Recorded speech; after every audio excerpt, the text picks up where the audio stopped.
Hi everyone, my name is Nick Tompkinson. I've been asked by some people on Facebook from Europe and from Australia in the Audi scene if I'd do a little bit of a video on cars I'm building. So my man cave, used to race bikes, so there's lots of motorbike stuff, and here we've got the obligatory dust collectors here. So shelf full of dust collectors, there's some more of them somewhere.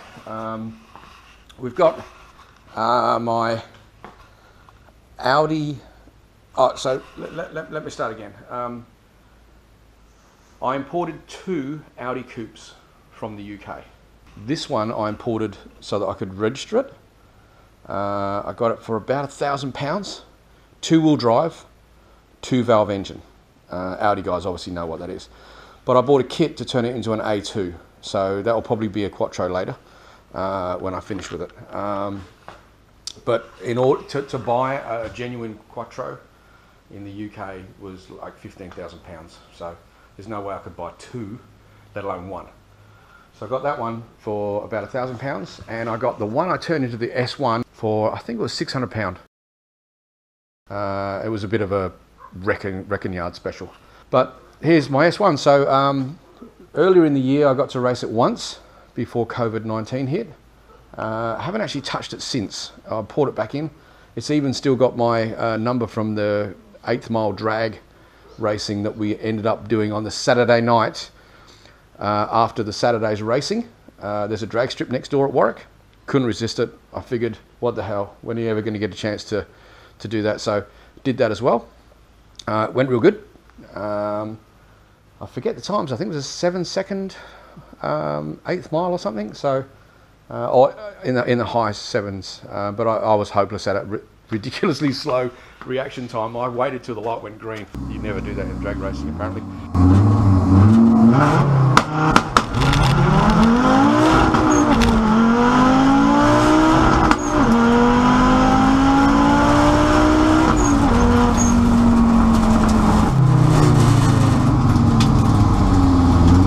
I live on a fairly steep block. So in order to get some flat ground, I'm going to take you for a drive to the top of the block. Okay, so it's going to get loud, hopefully it will anyway, but let's see what we got here. Neutral, ignition, fuel pumps are working, so let's hit it.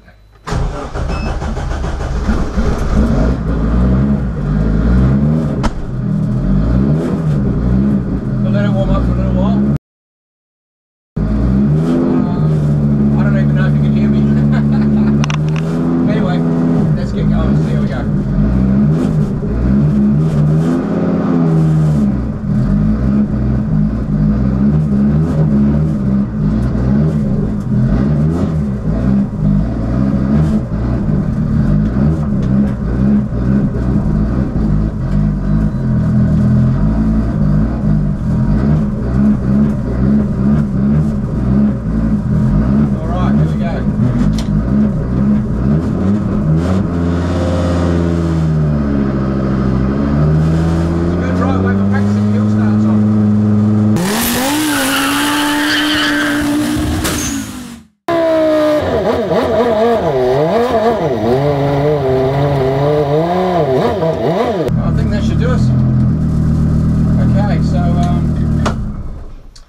So here we are, and see if I can run through the car a little bit here. It's a bit difficult to do this. I really don't know what I should say. I know when I got the car, I knew it was going to be pretty tricky to build because there was just no information at all on what to do or how to do it. I was very, very lucky that I got onto Tomasz Seacott, who I bought the 2 kits from, the A2 and the S1 kit. He was an absolute amazing source of information. What he doesn't know about S1s isn't worth knowing. He is fantastic. So thanks, Tomasz. I'm sure you would have heard me mention that guy's name on previous videos, but externally on the car, he was very particular and very strict on what I had to do and what I could and couldn't do. To begin with, all I was going to do was get the coupe and cut it in half and join it back together, not knowing that they have a different A pillar. setup. Tomasz told me that that would not be allowed if I was going to buy a kit off him, and that I would have to buy another roof as well. So he was fantastic. He drove, I think, 400 k's to go and get me one. We ended up buying a whole car, an Audi A2 Coupe, an early model one, which he then cut the roof off for me and sent over when he sent the kits. So that was a fantastic thing for him to do and to know. And obviously I had to do that in order to use his kit. Otherwise the roof wouldn't fit, the doors wouldn't fit, and it wouldn't look right. And Tomasz told me that it would look like shit. So I said, okay, Tomasz, whatever you say, if that's what I do, that's what I got to do. So that was a fantastic thing. I'm going to cut again and shoehorn myself out of this car and run you around. Actually, you know what? No, I won't. While we're in here, let's see if I can grab this. So, I couldn't really afford, after building the whole car, to do a complete replica. Besides that, I sort of didn't really want to do that anyway. I've always wanted modern stuff in the car.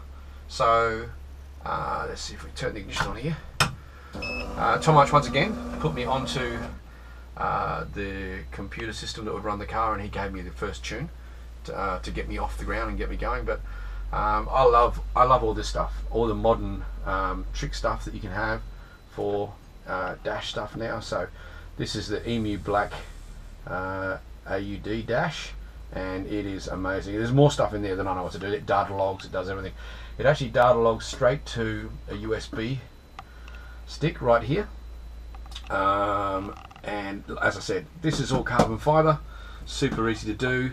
Nothing flash, nothing special about any of that. I got the Cooler Work shifter that went straight in on the tunnel that I used, which was a tunnel out of an Audi 90, and I'll get a little bit more into that in a minute. So yeah, that basically, we've got different stages of launch control.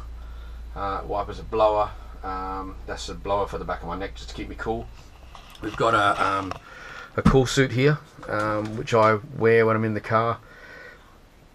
I had the idea of having a vent in the roof to let cool air in, but sort of a little bit, I sort of don't really want to do that.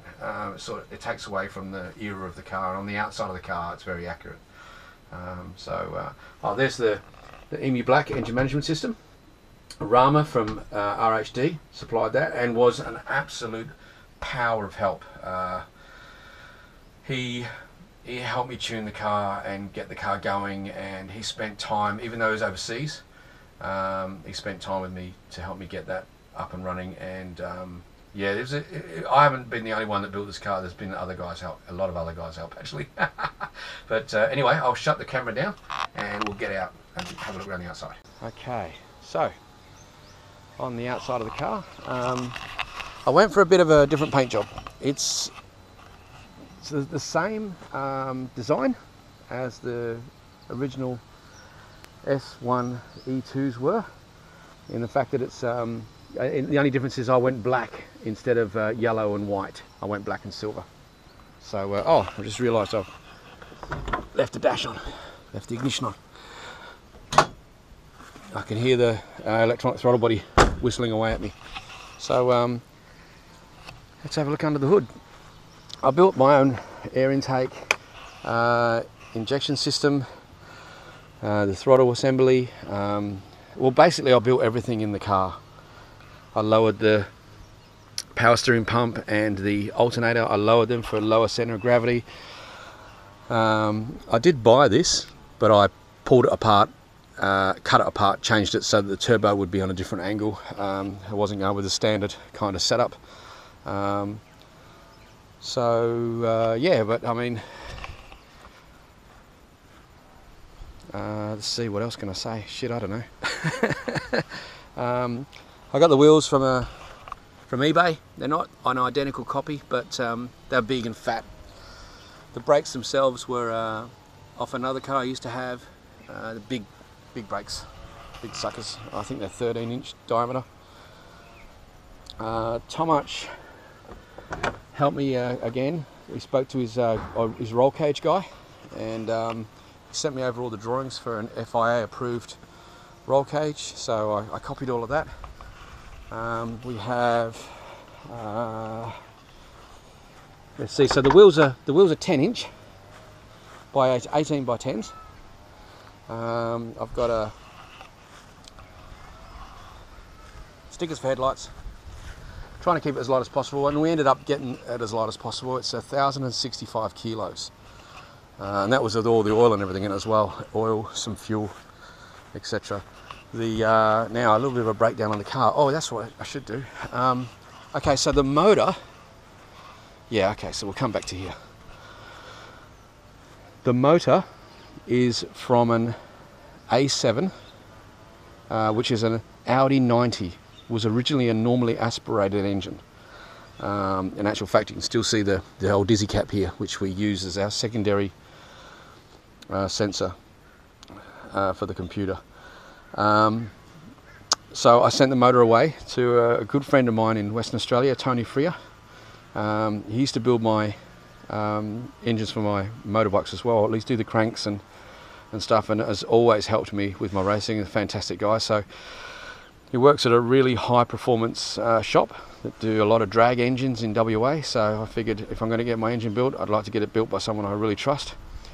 Has J pistons, performance H-beam rods. He balanced the crank. He welded all the water intake ports up into the head, remachined them all.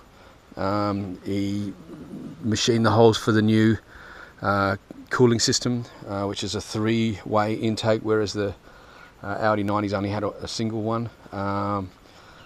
It's got bigger valves, so 1mm bigger valves, intake and exhaust. They are 8:1 compression ratio on the piston. Remember 2870, I think. I'll have to check my book. On the turbo.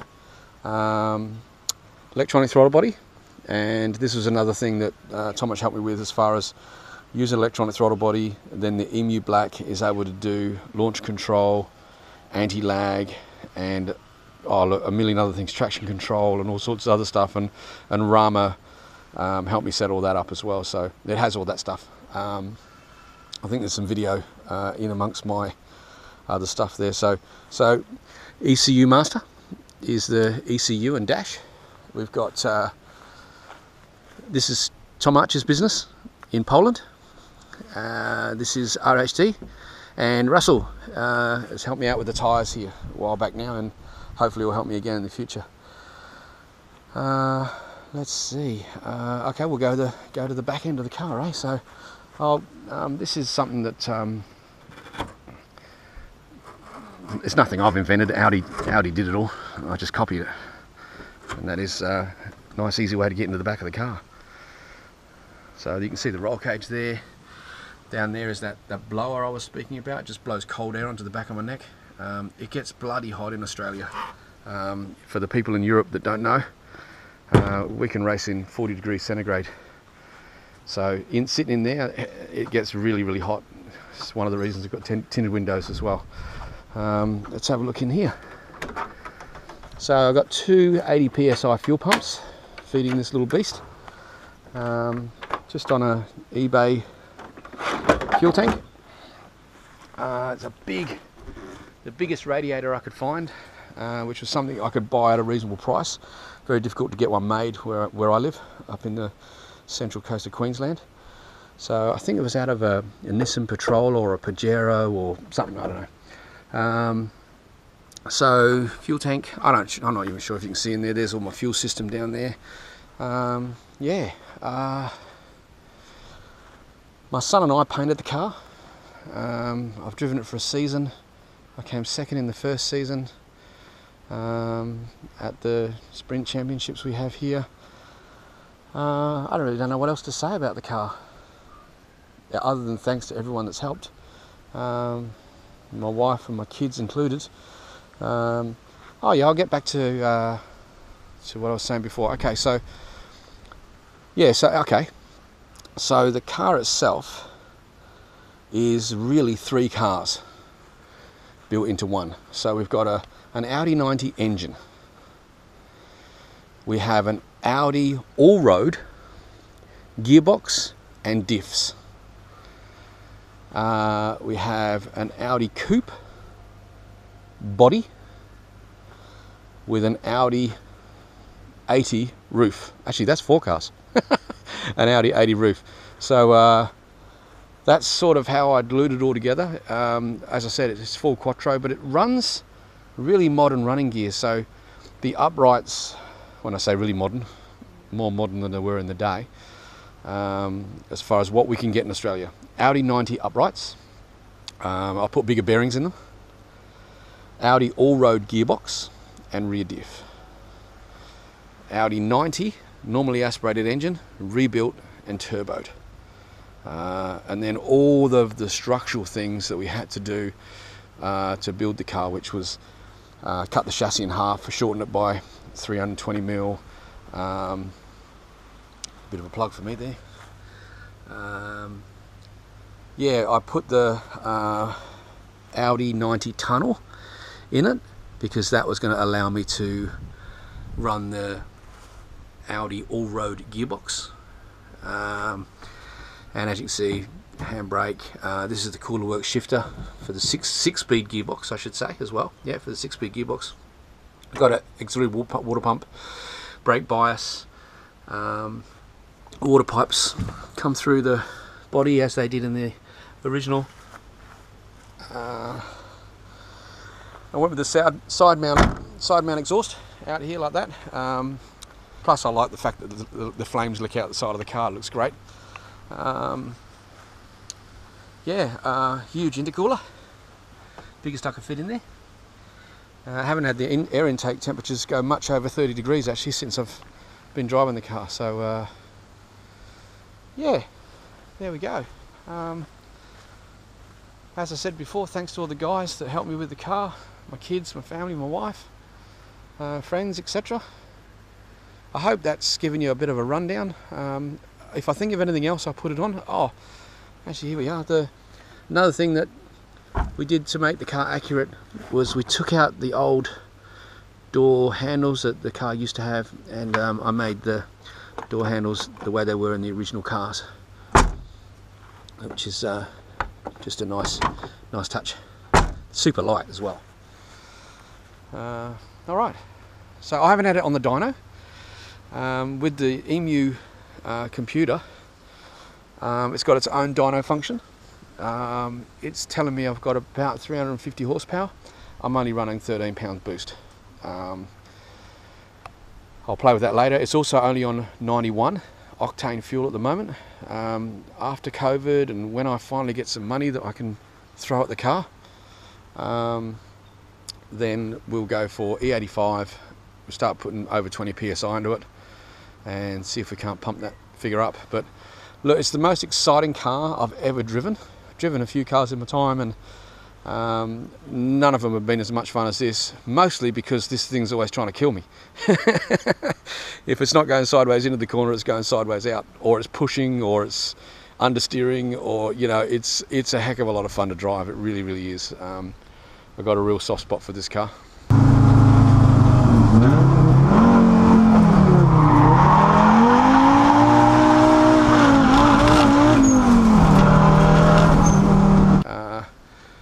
But anyway, yeah, I think that's it. So I hope everyone's enjoyed that. I hope I haven't babbled on too much, or I hope I haven't really forgotten too much stuff. But all right, there we go. So that's me checking out.